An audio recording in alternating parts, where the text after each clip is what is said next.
یو بهترین سنت چې د نبی علیه السلام په صحیح احادیثو کې ثابت دی او دغه سنت عملی کول په دې کې انسان ته ډیر اجر او ډیر ثواب ملاويږي، هم په دنیا کې او په آخرت کې ډیر لوی مرتبه د یو عمل په وجه الله ورکوي. خو متاسفانه او افسوس چې دغه سنت هم نن سبا خلکو شاته غورځولې او په دغه سنت باندې ډیر کم خلک به تاسو ته ملاو شي چې عمل پې کوي. دغه سنت عزیزانو اجمالا او مختصرا هغه دا دی چې د الله د رضا په خاطر د الله تعالی د یو نیک بنده او د خپل یو مسلمان ورور ملاقات کول، د هغې زیارت کول، د هغې ملاقات لورتلل، په ذهن کې د نور مقاصد نه وي، نه دنیوي لالچ وي او نه د زړه خیره مراد وي. د زړه د خیره نه مراد زړه کې د ریا، ځان ښودنه، دکلاوټ، سمعت او شهرت طلبي نه وي. صرف او صرف ستا مقصد د الله رضا وي چې الله رانه راضي شي، دا د الله بنده د الله بندگی کوي او زه هم د الله د محبت په وجه ورځم چې د انسان په ظاهر کې د الله رب العالمین سره محبت دی، ځکه خپل اوقات خپل وختونه اکثره د الله په بندګۍ کې مصرفوي.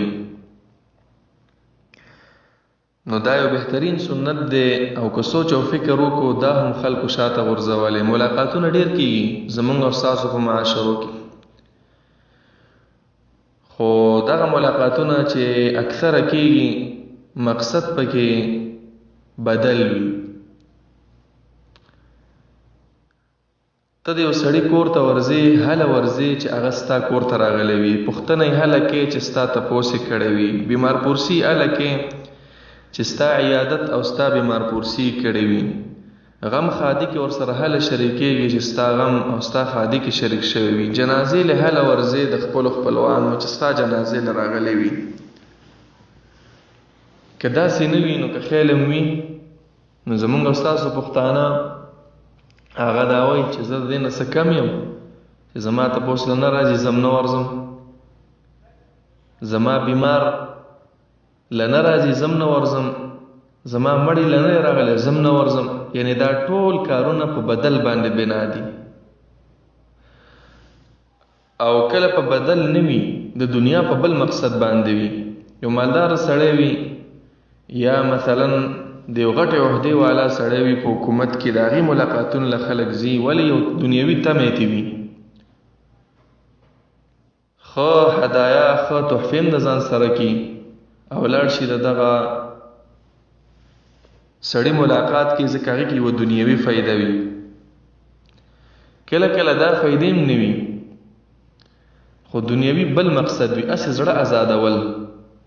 دا چې اکثره کېږي د ملګرو ترمنځ، د همزولو ترمنځ، لاړ شي مازدیګر کې وځي راځه پلاني خواله به لاړ شو، ګپ شپ به ولګو، دا زړه به لږ ازاد کړو. خو هغې کې مقصد د الله رضا نه وي، مقصد صرف دا وي چې د خپل وخت دا ډکول چې په هر څه باندې وي. نو دغه شان ملاقاتونه خو ډېر کېږي، خو راځئ وګورئ چې دا د الله د رضا په خاطر دا ملاقات دا څوک کوي که نه کوي. دا خبرې چې موږ او تاسو اورو په خپل ځان کې سوچ وکړو چې یوه میاشت وشوه مثلا، په دې یوه میاشت کې زه د الله د رضا په خاطر د چا ملاقات لتلم چې بل مې هیڅ مقصد پکې نه و، نو اکثر جواب بداوي چې نه داسې ملاقات زمانه نه دی شوی.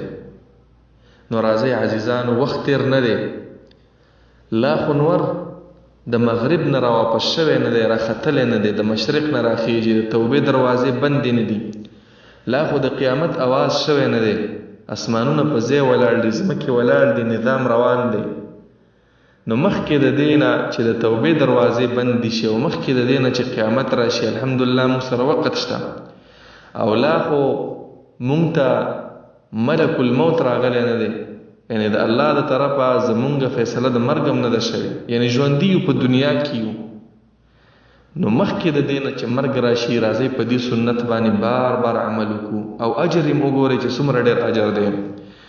حدیث صحیح مسلم کې د مسلم شریف کې ابو هريره رضی الله تعالی عنہ د نبی علیه الصلاۃ والسلام نه روایت کوي، فرمایي نبی علیه الصلاۃ والسلام ان رجلا زار اخا له في قريه اخرى، یو سړی د خپل مسلمان ورور ملاقات کوو په بل کلی کې، نو روان شو د هغې د ملاقات دپاره. څه چل وشو؟ فارصد الله على مدرجته ملکا، الله رب العالمین د دغه ملاقات کوونکي په لار کې یو فرشته راولېږله. نو فلما اتا علیه، هر کله چې دا فرشته دا د دې سړي خواته راورسېده، یعنی بالکل خواته شوه، قریبه شوه، تپوس یې وکړو د فرشتې این ترید، اراده دې چېرته ده، چېرته روان یې؟ نو قال د سړي ورته وویله، یا ورته وایي اريد اخا لي في هذه القريه، زما یو ورور دی مسلمان په دې کلي کې، د هغې خوا لازم. نو دی فرشتې دې تپوس وکړو لک علیه من نعمة تربها، د دغه سړي په تا باندې څه احسان شته چې هغه د احسان بدل ورله ادا کوي، یعنی تا سره یې ښه کړي دي، دغه ښو په بدل کې ته ور روان یې او ملاقات یې کې. یا دویم مطلب دا دی چې ستا د هغه سره څه پیسې دي، مال دی، د هغې څه حساب کتاب دی، غواړي چې دغه پیسې مې زیاتې شي. قال لا غیر انی احبه فی الله تعالی، بل مې هیڅ مقصد نشته دی سوا د دې نه چې زما ورسره د الله دپاره مینه او محبت دی، او زه ورسره مینه او محبت لرم صرف او صرف د الله دپاره. د الله دپاره مینه ورسره ولې ده؟ ځکه کیدی شي چې د هغې سړي د الله سره تعلق وي، نو کله چې د بنده د الله سره تعلق وي نو د نورو بندگانو په زړونو کې د هغې محبت وي.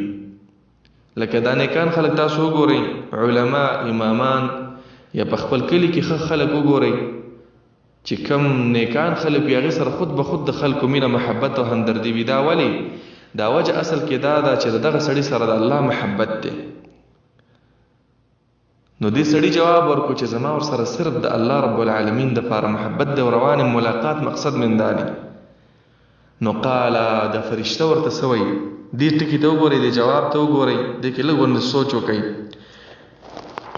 وایي فإني رسول الله إليك أن الله قد أحبك كما أحببته فيه، زه د الله د طرفه تا ته یو استازی یم، زه الله را لېږلی یم تا ته خاص د دې خبرې دپاره چې د رب العالمین د تا سره محبت دی د دې کار په وجه باندې، کما احببته فيه، لکه ته د دې وجه نه چې ستا د دغه بنده سره د الله دپاره محبت دی، نو ته هم د الله رب العالمین محبوب شي په دې کار باندې. دا څومره بهترینه خبره ده چې بنده داسې یو عمل وکړي چې د الله رب العالمین محبوب وګرځي، د الله رب العالمین خوښ شي.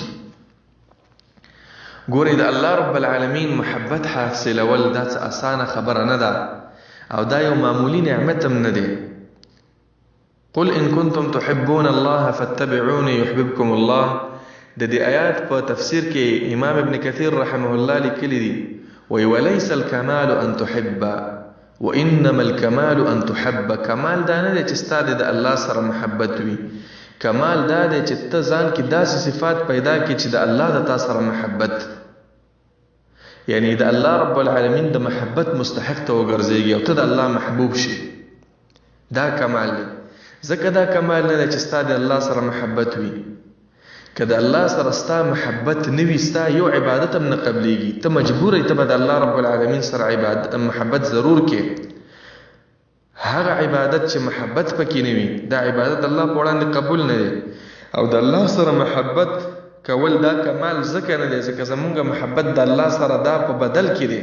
هغه دا چې الله زموږ سره ډېر احسانات کړي، انسانیت را کړی دی، بې روغ بدن، 2 سترګې، 2 غوږونه، چاته محتاج نه یو، لاسونه، عمر، زندگی او ځواني، دارنګه د دې ټولو نعمتونو به وروسته اسلام دین، ښایسته ښکلې عقیده د اهل سنت والجماعه. نو چې دومره احسانات رب العالمین زموږ سره کړي، ضرور به د هغه سره محبت کوو. الانسان عبد الاحسان، انسان چې د انسان سره یو ښه وکړي نو د هغې سره خود به خود محبت وي. نو زموږ محبت د الله رب العالمین سره دا به ضرور، دا د واجباتو نه دی، فرض دی. خو کمال دا دی چې دا بنده په ځان کې داسې صفات را پیدا کړي چې د الله رب العالمین محبوب وګرځي، د الله د محبت مستحق وګرځي. او د الله د محبت مستحق چې ګرځيږي، یو سبب دا دی چې صرف او صرف د الله د رضا په خاطر باندې په خپل کلی کې، په خپل گاوند کې، په خپل صوبه او په خپل ولایت کې د نیکانو خلکو سره ملاقات کوه. او د رب العالمین چې کله خوښ شي او د الله محبوب وګرځي، رب العالمین به تعالی ډېرې درجې درکوي. یو د هغه درجاتو نه دا دی لکه دې حدیث کې ذکر شو چې د الله ته محبوب وګرځي، نو په بل حدیث کې به شرح راغلی ده چې الله رب العالمین چې کوم بنده خوښ شي هغه جبرائیل راوغواړي. جبرائیل علیه السلام ته ووایي چې انی احب فلانا فاحبه، زما د فلاني سره محبت دی، ته ور سره محبت شروع کا. جبرائیل علیہ السلام په ټول اسمان کې आवाज وکړي ملائکو ته چې ان الله يحب فلانا فاحبوه، د فلانی بنده سره د الله محبت دی، نو اے ملائکو تاسو مر سره محبت شروع کړئ. نو د ټولو ملائکو سره محبت شروع شي، د ټولو ملائکو محبوب وګرځي. بیا څه چلو شي؟ ثم يوضع له القبول في الارض، بیا دغه سړی محبوبیت په ځمکه کې هم کې خودلې شي، یعنی د الله د طرفه د ملائکو هم محبوب وګرځي، او بیا په ځمکه کې د نیکانو بندگانو ورسره هم محبت شروع شي. او چې کله بالعکس د الله رب العالمین کوم بنده بدی شي، هم دغه شانته جبرائیل ته وی فلانه می بدی شي، ته ورسره بغض شروع کا. نو د جبرائیل هم بدی شي، بیا د ملائکو هم بدی شي، او په ځمکه کې هم د هر چا به بدی شي. که خیال هم کړي په دې کلي کې دا بعضې خلک وي در سړي بدی شي، دا ولې دا په حقیقت کې د دنه به داسې اعمال صادر شوي چې دا د الله رب العالمین به خوښ نه وي، دا بنده بیا د الله نه خوښېږي، نو د الله د نیکانو بندگانو نه خوښېږي. خو په محبت کې ګوره شرط دا دی چې نیکان بندگان، دا نه چې عام خلکو خو در شي سره مینه وي، هر یو شی چې نوی راشي بس د هغې سره محبت او د هغې دپاره جنګ هم کوي، وینې هم تویوي، او د هغې د پارټۍ دپاره قسمه قسم خرچې هم کوي. دا نه، د نیکانو خلکو چې کوم سړی خوښ و، دا دې پوه شي په دې باندې چې دی د الله خوښ دی. او د نیکانو سړی چې یو سړی بدی شو، نو دا د مبغوضیت نښه ده. نو دا حدیث شو. دویم په آخرت کې چې کله ستا د یو بنده سره د الله د رضا لپاره محبت وي، نو په آخرت کې هم د الله رب العالمین ډېرې بدلې درکوي.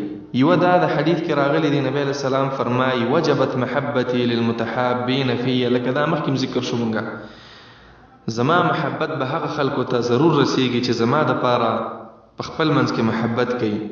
والمتجالسین فی، زما دپاره په خپل منځ کې مجلس کوي کینی. والمتزاورین فی، زما دپاره په خپل منځ کې ملاقاتونه کوي.